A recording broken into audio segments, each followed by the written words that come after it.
I'm going to be breaking down this clip from my fight with Andres Casado, looking at things done on both sides that you can use to look out for when you're dealing with good kickers.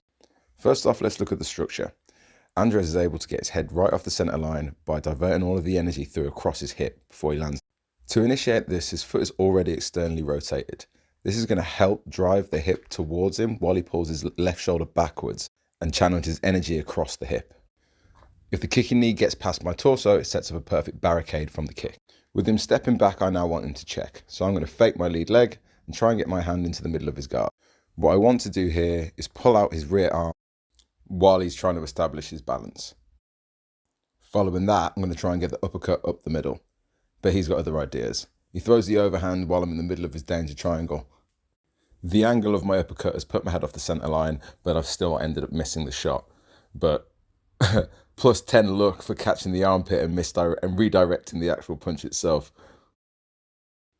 When we reset, I want to try and make him lose his balance. Using a long left hook, I try to push him into the right direction so that I can follow up with a right roundhouse kick. I'm going to use my right arm to push on his outside while I step my leg to the outside and pull my left shoulder back. That way I can then add extra force in once it maintains impact.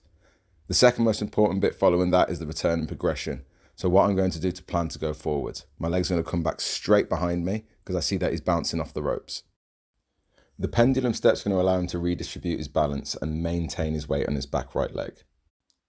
The high check lets me avoid the kick and reset my leg, and that allows me to set up for the left roundhouse kick.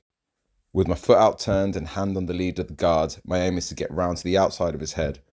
Andres resets his weight behind him to exit the pathway of the kick.